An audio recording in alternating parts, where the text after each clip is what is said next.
Hey guys, welcome back to my channel. My name is Kate and I'm a wife and a mom of 18-month-old Olivia Joy. And today I'm actually going to be talking to you about what I do with her quarantine style as an 18-month-old. Before we jump into video clips of Olivia and I will kind of explain what we are doing, I just want to kind of preface the video of what you're going to see. So I am not one of those moms that loves making planned activities. I don't know why. I don't have anything against that. I think that is wonderful. For some reason, I just feel like I'm going to spend all this time cutting things out or planning this big activity, and then she's not even going to care about it for more than 10 seconds, and I'm going to feel frustrated. I know there are so many activities just being thrown around online right now that are awesome, but I find it kind of overwhelming. And to be honest, I don't really plan too much into Olivia's day. So then what do I do with her?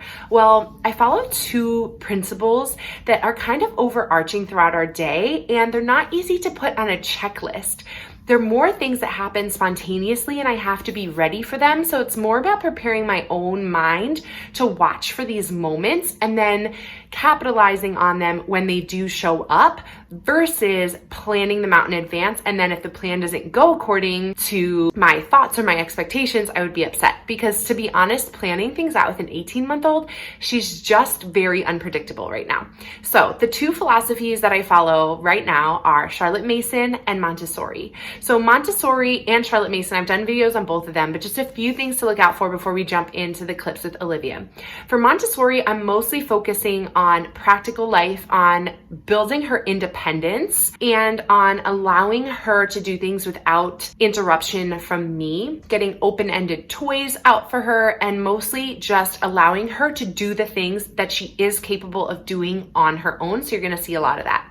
For Charlotte Mason, she believes that for the first 6 years of a child's life, they should be working on forming good habits and being introduced to a lot of good ideas. Both of those things, again, seem kind of vague. They aren't things you can put on a checklist per se. So I look for moments where we can build strong habits and moments where I can introduce her to great ideas and I capitalize on those. I don't plan lessons for her. Charlotte Mason actually does not encourage any planned lessons until the child is 6. Montessori is a bit different. They start around 3. I think it's tough to be quarantined right now. I think that planning activities is awesome, but if you don't have the mental capacity, clearly my brain is fried to do that all the time and to be that mom that just like plans things out the night before and gets them ready, which there's nothing wrong again with being that mom. I kind of envy her, but if you're not that mom, hopefully this video will help you to think about what you can do in the moment when these moments arise that are teachable. So let's jump into some Olivia clips. There's Jesus asleep in the boat. And a big storm comes, and the waves got so big. And Jesus was just asleep. But then he got up and he spoke to the storm. And everything was calm. And then he said to his friends, "Why were you scared? Did you forget who I am? Did you believe your fears instead of me?" As I mentioned, I don't plan out our days, but that doesn't mean that we don't have a flexible schedule that we follow that makes the day feel predictable for Olivia. Toddlers thrive on routine, so our days do feel familiar and safe to her. One thing we do every day is read books on the couch. This takes no planning except to stock your home with good books. Right now, we're reading the Jesus Storybook Bible, which I'll link down below. I don't plan our days, but I'm not unprepared. I've put a lot of effort into educating myself on early childhood. So I've read books, which I'll link some of my favorites down below. I've watched countless YouTube videos, read articles, and studied philosophies.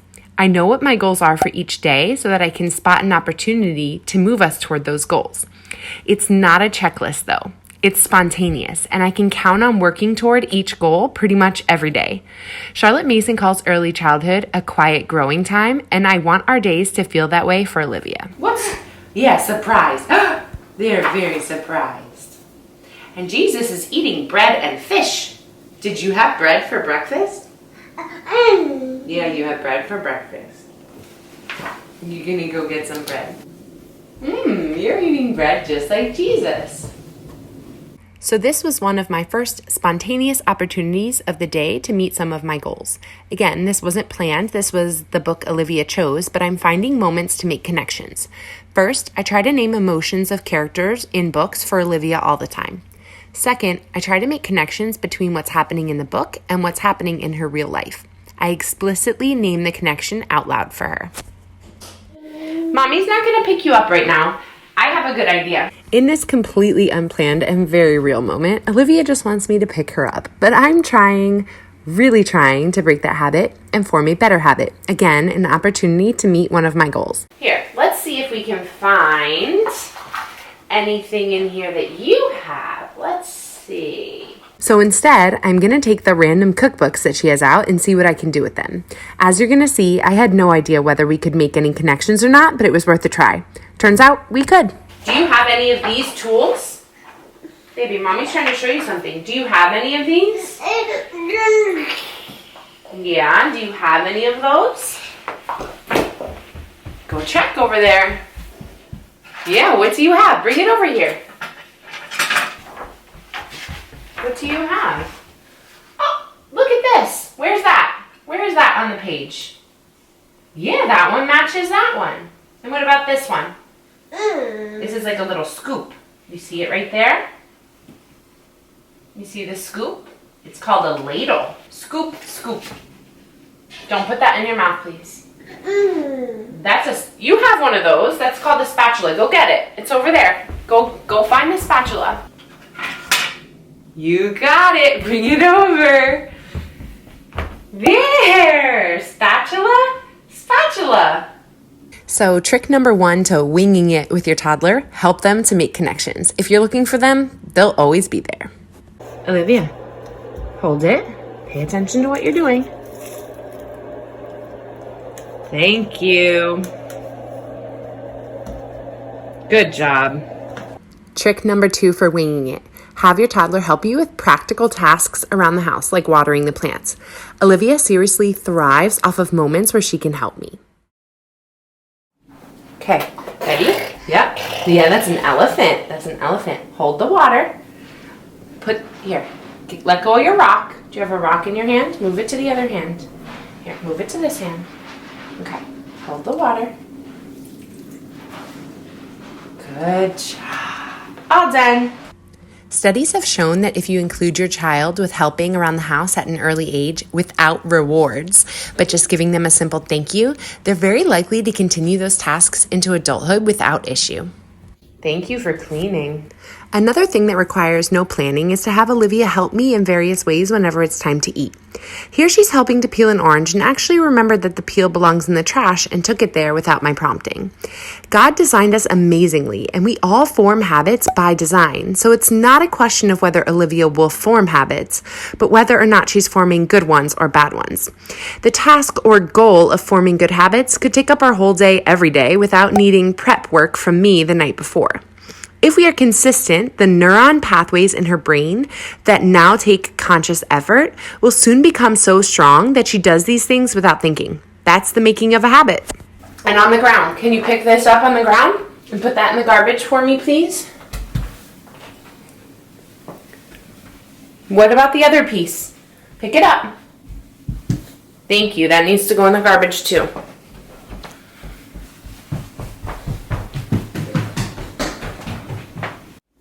Can you go take the rocks off of your table and put them somewhere else? I'm not going to dive into discipline in this video, but I did want to include this scene of encountering resistance. I complete the task for her without a power struggle, and then she complies again with the next direction. Here, hold them. Okay, Mommy will put them over here. Mommy's going to put the rocks right here so we can eat lunch. And what about the crayons? Where should we put the crayons? Can you put them over there? Thank you. You're so helpful. Okay, let's go get your plate. Put it on your table. Good job. Okay, come back. You are so helpful.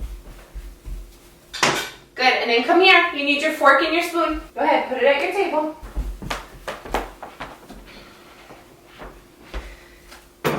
Good job. Wipe it for me, please. finish wiping the table? Let's see. We have to clear the table so we can play with our sand. Okay, where can you put your crayons? I wish I were a mom who planned out better sensory activities. Honestly, I really do.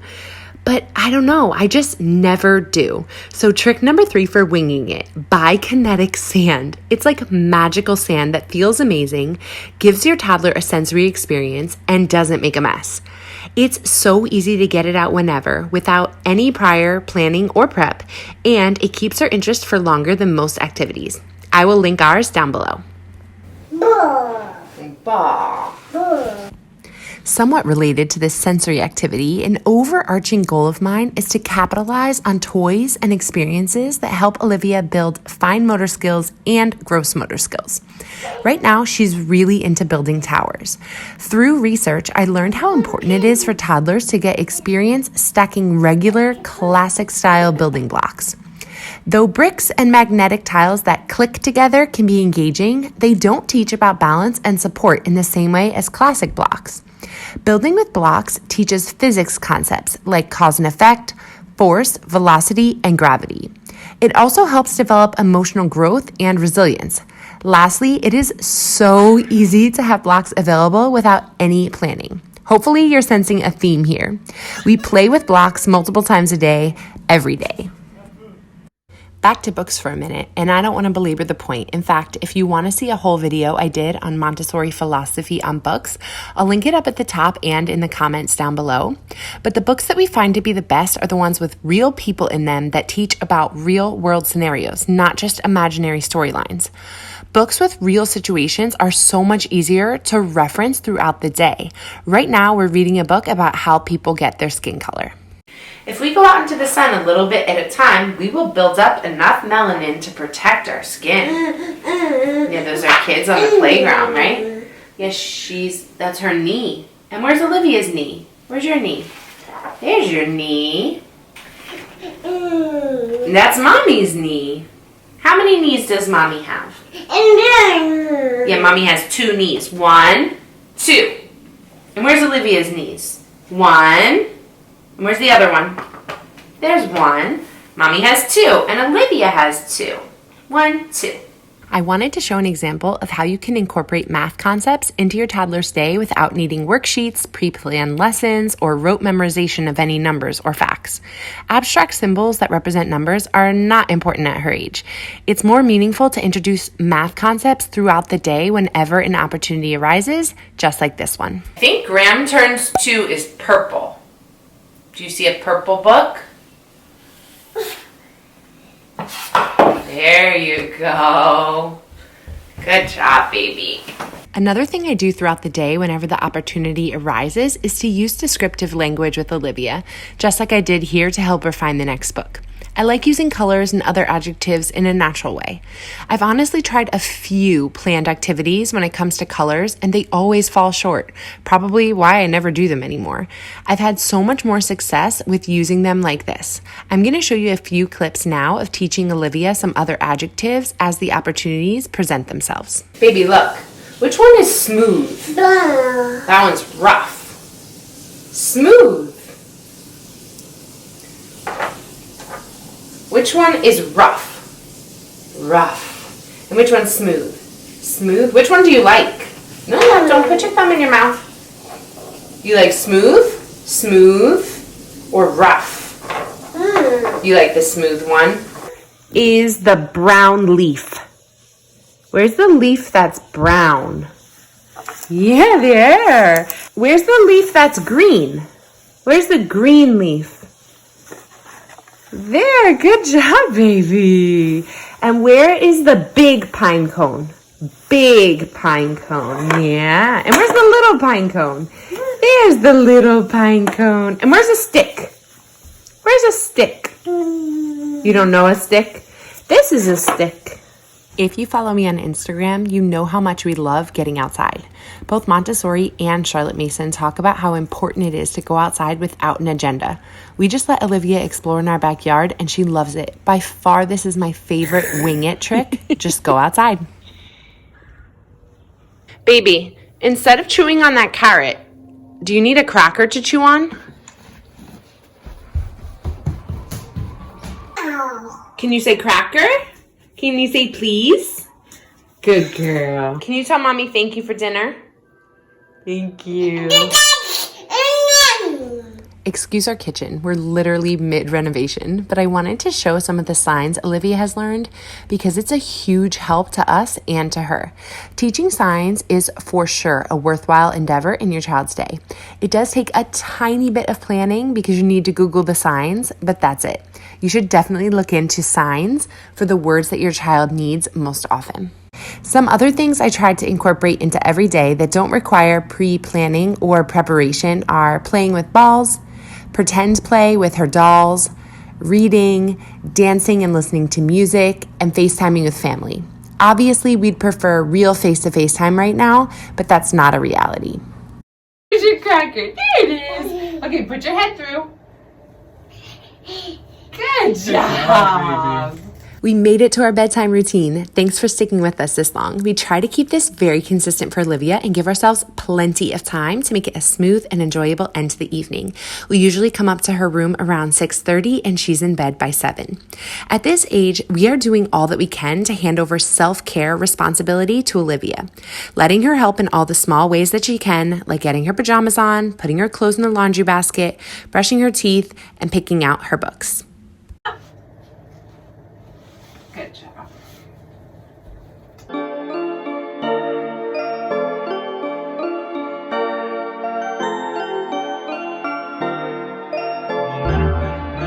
Thank you guys so much for watching. I hope that this video was helpful. If you enjoyed it, I would really appreciate it if you would click the like button, if you would leave me any comments down below on what you found helpful, and if you would subscribe. You can click the red button that says subscribe underneath this video, and that will just make sure that my videos show up when you go into your YouTube app. Lastly, if you'd like to see Daily Olivia and follow me on Instagram, you can find me at Instagram either here or here. So I really appreciate you guys following along. I hope that you are doing well, that your family is safe, and that you are safe with your baby and enjoying quarantine to the extent that it is possible to enjoy it. I will see you guys next week.